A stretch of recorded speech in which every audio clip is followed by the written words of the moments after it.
Welcome to It Takes Two. I'm Blair. I'm Chris. And today we'll be talking about Tia Mowry, My Next Act, Season 1, Episode 4. Tia, it would have been easier just to say Happy Breast Cancer Awareness Month. But now I got to hurt you. Now I got to teach you a little something. You ready, Blair? I'm ready. Subscribe, like, share, comment, all the above. Let's go. Tia is doing remote auditions. Yes. Then Sierra and Jerome come to see how she's doing when she's finished up her auditions. Mm-hmm. Tia says that she's weird, but it's okay. But Jerome is going to babysit Cairo while Tia goes to have her mammogram. Now, I find it very interesting that this cousin of yours who never met Cairo is now in charge of the life of Cairo. Yes. Of the very life of this child. But guess what? If you're going to play along with it, I'm going to play along with it too. Yeah. Also, you having remote auditions, privilege. Mm-hmm. You get what I'm saying? Some people got to go in, like, real actors, real actresses. Some people get remote ones and things like that. You say you like it better than this, then cool. But I find it very interesting that this cousin who said, oh, I get to meet Cairo for the first time, is now, I get to watch and basically watch his livelihood and watch their livelihood for the first time too. So very interesting. So Jerome asked if Tia's thought about putting Cairo in acting, and Tia's feelings always change about it. Yeah. She knows that it's a lot of pressure as a child actor to make a show successful. Both with Tia and Tamera, they started doing pageants and talent shows. Then they told their mom that they wanted to do acting. Yeah. So they were in LA for 3 years before they booked Sister. But she talks about how her family dynamic didn't change. Her parents were in the Army, so they were very strict, and they had allowance, they had chores, they had all the things. But they were still treated as children. Yeah. She feels like she was sheltered a lot because she was a child star, and there were a lot of things that she didn't get to experience, like prom. She didn't have a lot of friends, but she doesn't want Cairo to miss out on being a kid. She really appreciates and loves Jerome for his insight because he was there for her before and after she was a child actor. What are your thoughts on the scene, Blur? You know who knows even more than Jerome what it was like? Sierra. Tamera. Oh, Tamara, not Sierra. Oh, okay. Tamera. But, we're not going to see that. But I just thought I would say, I think Tamera would probably know even more what it's like if we really wanted some insight. But apparently, we saw Tamera's red carpet thing where they asked, how Tia's doing and everything like that. Tamera said that she don't want no input. Tia don't want no input. So, but she wants Jerome's input. But that's fine. Whatever. But what is your thoughts on the scene? What are your thoughts? Do you think that she should put her child into acting and things like that because it worked out for her? Like, do you think like she should pursue that career for like her child? I think I agree with Tia when she says that if her daughter wants to do it, it's going to have to come from her. Yeah. And if it's something that she wants to do, she'll fully support her and give her all the tools to, be as successful as she can. Yeah. But no, I don't think she should just kind of put her out there to see how she could do as a child star. Yeah, no. Same. I think like Tia is not her it's not her broke military parents. You get what I'm saying? And when I say that, I don't mean that like, oh, they don't have no money. I'm just saying like Tia's rich. You get what I'm saying? So there's no need for Cairo to basically like, oh, you doing this for the family. Now Cairo can actually do whatever she wants to do, like period, like anything, such as if she want llamas or not want llamas, So that's just the privilege of basically her hard work, Tia's hard work, that Cairo can actually do what she wants to do with no pressure to provide for the family, Yeah. So we see Tia talking on the phone with Charles. Yeah. He calls her a superwoman. She talked about how she folded some clothes, so he calls her a superwoman. Okay. But she really liked it. She is enjoying the compliments. He asked her to go out on another date, and she says yes. Ooh, what is your thoughts on Charles, Mr. Two Jobs Charles? I like Charles as far as I can see. Haven't seen much, but he seems okay. Tia, I was surprised that she was going to get a second date with the way she was laughing in that man's face. The Joker. But, they seem to be getting along well. That's cool. But I still feel the same way that if Tia is not ready to date, then she does not need to be bringing people or stringing people along into the chaos of her trying to get through her divorce. Like, get through that before you try to add another person in the mix. So. Yeah, this is when I started to feel a downward spiral for the show. Same, just the way it was. Yeah, filmed. it's like, is this I don't think this is as good as your sign a couple weeks ago, Patti LaBelle matchmaking or like whoever it was. But it just felt very staged. Yeah. Like, I don't think she likes Charles. I don't know if Charles like her. I don't even know if Charles is a real boyfriend or like a real option. You get what I'm saying? You say, I thought he lived in Rhode Island, but apparently his kids live in Rhode Island, and he have two jobs, Charles, and it's just like, where Charles from? Like, I really, truth be told, amongst Tia, y'all would have never crossed paths unless you are an actor yourself or you're trying to, because we saw Phil. Yeah, dude, you get what I'm saying? So I'm like, Charles, who is you? You get what I'm saying? That's basically how I feel about the whole interaction of the Charles and Tia thing so far. So Tia gets a call from her doctor. Yes. Her results came back abnormal for the mammogram, and they asked her to come in for a biopsy. She tells them that she's going to call them back to schedule. It looks like she was a little bit overwhelmed just by the news.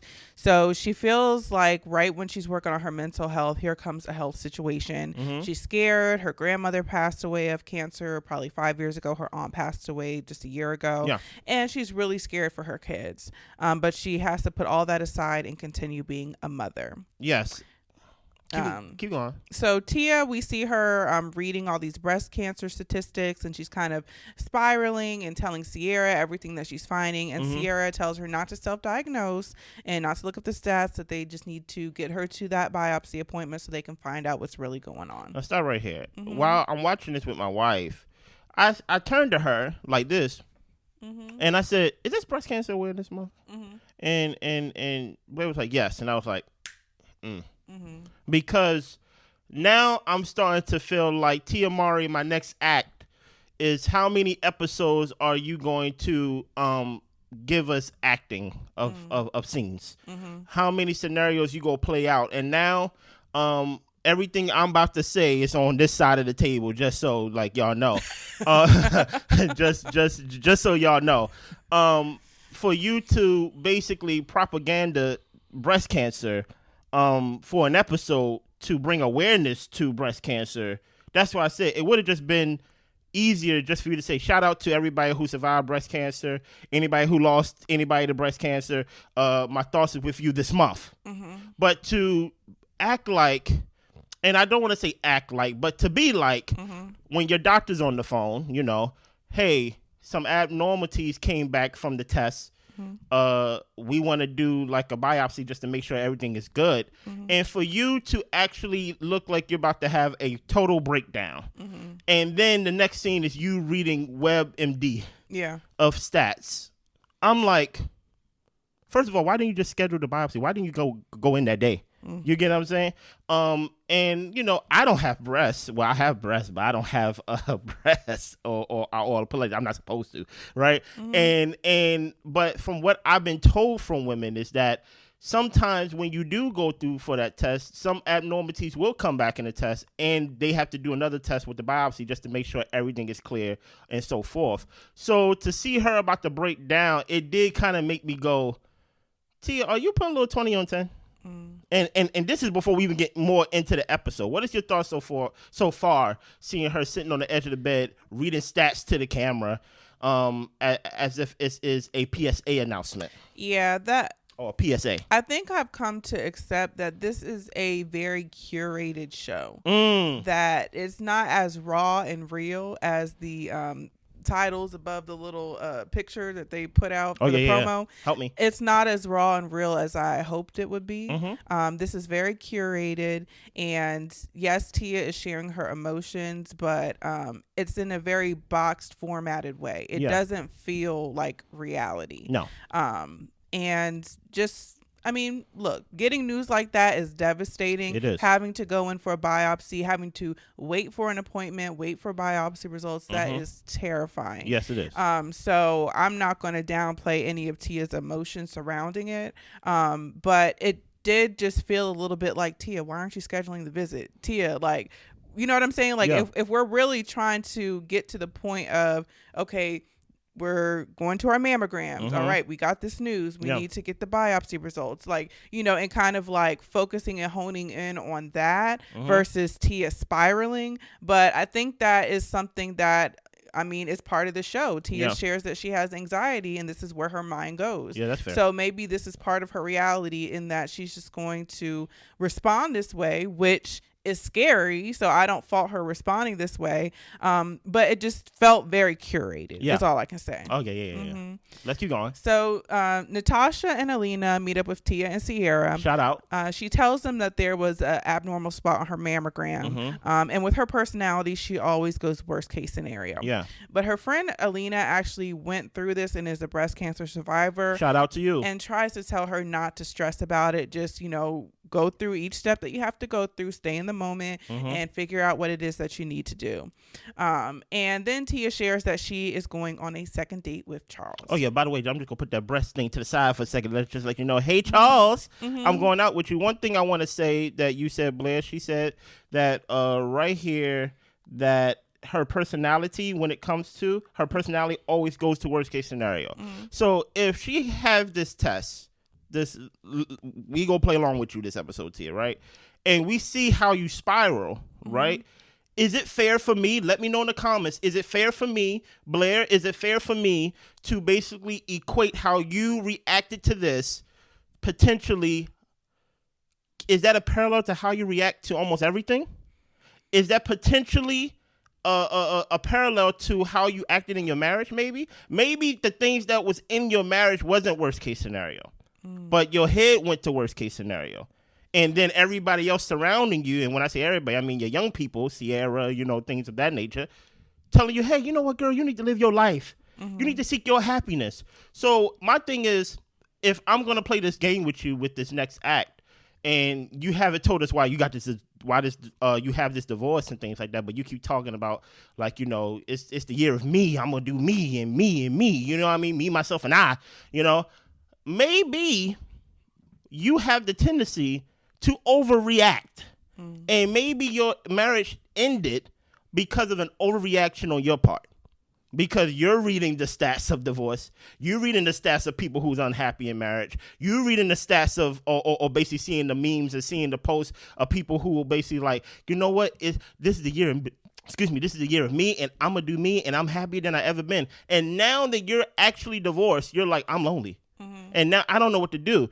Is it fair for me to make that comparison, Blair, or maybe I'm putting 20 on 5? I can see how you would go there. Yeah. And I wouldn't disagree that it would make you think that. Yeah. However, I would give pause to thinking about that, or kind of reeling ourselves back in just a little bit, because a health scare is something that pops up that people are shocked about, that they don't know how to react to. But it's hard not to see her respond in one situation and try to piece the puzzle pieces together, because she's really not giving us the full picture. And a lot of us, we're just trying to figure out, like, where is Tia coming from in totality? So if we're just getting all these pieces of, okay, this is your personality, this is how do you react to this situation, okay, you're saying that you're really close with Jerome, but Jerome ain't met the child, like, so it's just a lot of things are just not adding up. So we're trying to do the math ourselves. Hey, listen, Chris math. So that's why I'm saying I wouldn't fault you for thinking that way, because it's trying to piece together the unpieceable. But I would try to leave a health scare out of that equation. You're right. I would try. I'm gonna take the health scare, I'm gonna take it from here, and I'm gonna put it over here. Okay. But everything else, we seen her almost have a mental breakdown outside of the health scares over here, but they told me to put it over here. We seen you almost like break down in tears almost every episode over minor things compared to this health scare. You get what I'm saying? So that's why I'm like, maybe she just overreacts to things. To even her assistant, friend, producer, whoever she is, Sierra, was like, hey, you're overreacting. You know what I'm saying? Let's not read the stats. But it is what it is. So we see Tia and Alina. They meet up with this lady named Melanie from this, what is it? This company called the Pink Journey. Okay. Or nonprofit or something like that. Okay. And so Tia's talking about how she wants to use her platform to bring awareness. We learn about the efforts of the Pink Journey, that they have an event at a church, that they're going to do like mobile mammographies, and they invite Tia to come. So Tia does say, of course you would want Alina to come as well, because Alina is a survivor. But during the conversation, they talk about asking Tia to speak and sharing her story. Yeah, her journey. And to me, I'm like, I feel like, y'all, I'm not a Tia hater. I'm really not a Tia hater. Oh, but no. but my thing is like, you have a breast cancer survivor sitting right next to you. And I understand people from a company may want the face that is Tia Mowry to speak or to, you know, be a draw to what they have going on, which is totally fine. But it would have been nice to see Tia kind of be like, well, I don't really have my results back yet. I have a friend that's actually gone through the whole journey. And I think that it would be more impactful for her to share her story. You know, because she has much more of a story to tell. Now, can Tia talk about like the importance of screenings and, you know, making sure that you get your annual checkups and that you don't let your health go to the side and all this type of stuff? Absolutely. But for Tia to make it about her personal journey when it comes to breast cancer or maybe the screening process, I think it's a little bit, I would say insensitive or even just like a little bit out of touch because you're talking to a room of people who maybe have been through it or who have family who've been through it or want to learn more about it. And you're over here saying that I got a clean bill of health, but y'all, hope y'all all right. Breast Cancer Awareness Month. Exactly. It just does. It feels like I keep saying. It feels very curated. It feels fake, right? I don't know if y'all watch The Bachelor and things like that. We used to review that show. We stopped doing it because y'all stopped watching it. And The Bachelor basically is one billboard. Even the Kardashians is one billboard of just marketing and products and products. And it just seems like, hey, Tia, you are really putting on for like, oh, okay, this gonna release in October, the last week of October, things like that. Breast Cancer Awareness Month. We gonna curate this scare and things like that. Like, oh yeah, I want to basically give my journey of a breast cancer survivor and things like that, or just my journey in breast cancer period. But at the end of the episode or somewhere in the episode, I just want to make it clear I don't have breast cancer. You get what I'm saying? It's just like, what is this episode, dude? You get what I'm saying? Like, it just seemed very random. That's why I had to ask my wife, is this Breast Cancer Awareness Month? Like it just felt like she was just throwing pink at me. You get what I'm saying? But, you know, it is what it is. So Tia goes on a second date with Charles. She is, of course, leaving Cairo with her cousin. And she's talking about how dating with young kids is difficult. And she just really doesn't want to get her kids involved. And I'm like, wise. And also, like, I just find it, like, I don't know where the father is. But, you know, leaving with Jerome. Don't leave with the dad who lived down the street. Who lives around the corner. You get what I'm saying? I just find it very staged, you know? So she gets to the date with Charles. She thanks him for the flowers that he sent her. And then he points at his cheek because he wants a kiss on the cheek. And then Tia does the laugh that Tia does. But then she does eventually give him a kiss on the cheek. He shares a little bit more about his daughter, how she lives in Rhode Island with her mom. And he also talks about how he wants to build and grow a family. They both listen to Afro beats when they work out. And she is actually asking questions to get to know him and his interests and things that he likes. So I thought this was a little bit of a better date than the first date. She likes that he likes to support and give back to people. He talks about how he went to, what was it, like a missionary or something like that to help some people, and she really was impressed by that. Tia tells him that she had an abnormal mammogram and she has a biopsy coming up. Excuse me? And she's sharing that she's trying not to focus on that and just have fun, enjoy her date. But she tells him that she really wants to bring awareness, and she's going to a speech to share her story. Excuse me? She's telling Charles this? She just met Charles like basically the last episode ago. This the second date? Right? This also lets me know, like, this is not a real health scare for her. Sorry, coming from this side of the table. Because I don't know how, and maybe it's just Tia, maybe she's just weird. I don't know. Maybe she's just kooky or whatever. That this stranger that you don't know that you are dating, not someone you're with, you get what I'm saying? But someone you're dating on a second date at that. You're basically telling them the privacy and basically confidential information to you and your health as if it affects them. You get what I'm saying? So it didn't feel like she was telling Charles more than she was telling us. Dude, you get what I'm saying? Like, talking to the camera is what it felt like. So like that's why I'm like this is the breast cancer awareness episode, and I want to bring awareness to breast cancer. So like Charles, my date. I had abnormalities in my breast mammogram. And I'm like, what is this? You get what I'm saying? But you know what? If you like it, I love it. Yeah. And I'm loving it, you know? Okay. I just thought it was interesting. Tia, when people tell you to have fun, enjoy your date, don't focus on it, that's not for you to tell your date that you're trying to have fun and not focus on the mammogram. It's for you to actually have fun. But that's what I'm saying. I'm just going to go with this is curated. Yeah. So Jerome has ice cream sundaes for Tia in Cairo. This is the day that Tia is supposed to be getting her news back. Yeah. So she gets a call and she gets the results that her biopsy is clear. Of course it is. Wonderful, amazing, great that Tia's in good health. I appreciate that scene with her doctor and things like that. I'm sure if things wasn't clear, it wouldn't be that scene. It probably wouldn't even be this episode. You get what I'm saying? But I'm happy things are clear. Honestly, I am happy things are clear because since it is Breast Cancer Awareness Month, that it is important to make sure you get that checked and stuff like that. Especially once you get up in age, to go every year, because one year could be clean, the next year it could show a little something. You get what I'm saying? So Tia and Alina, they go to the Pink Journey event. Yes. We actually see Charles. He's coming in there, and it looks like to support Tia at this first annual event. Stop right there. It's the first. It can't be first and annual. The first annual. They intend to make it annual. They intend to make it annual. And Charles, someone who I just told my business to, just knows to find me here. Well, maybe she told him to come support her. Come support my journey in breast cancer. Okay, continue, Blair. Yeah.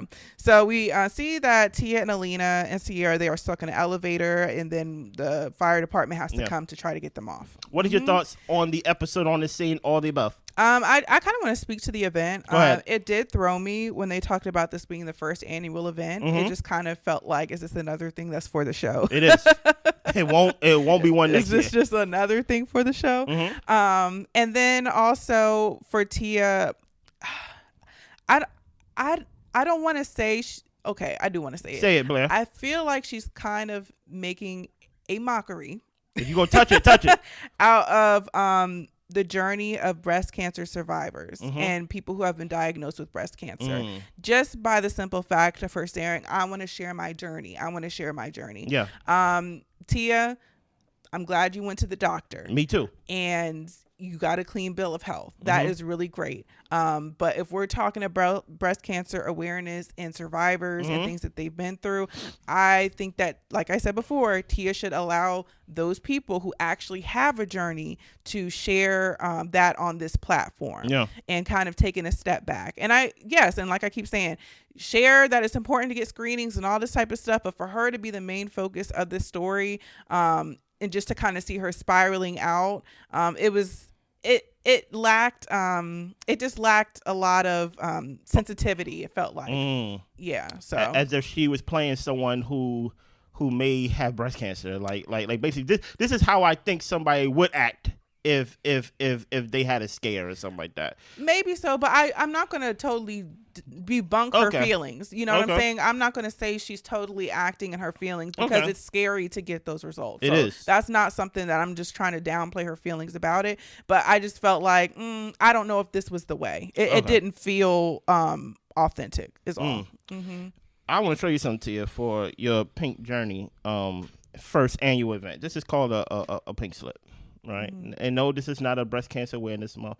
This is a pink slip that I give out when I want you off my TV screen. I've given it out to a lot of shows, a lot of casts. And right now, you are wavering with me.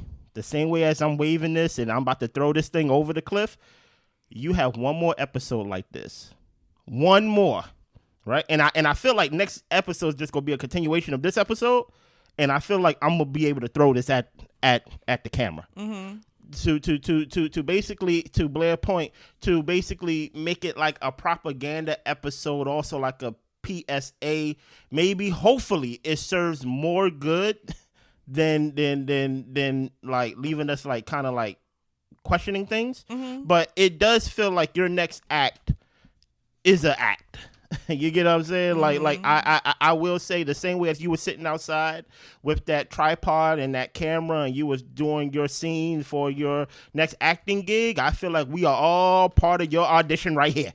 This is all an act. And I don't want to think you're doing that. I don't want to think you're doing that with breast cancer. I don't want to think you're doing that with the breast cancer survivors and things like that. Not in October. You get what I'm saying? So do better. And actually talk about yourself, right? In depth to where we can actually learn you. Anything else you want to add to this episode, Blair? No, this was the PSA episode, and it was highly curated, and it's just not raw and real like I was expecting to get. Yeah. So it is what it is, and I think I've come to accept it. Hey, listen here, don't get one of these. This is not good getting it from me, okay? Y'all be good. Make sure y'all subscribe, like, share, comment, all the above. We see y'all next week. Bye.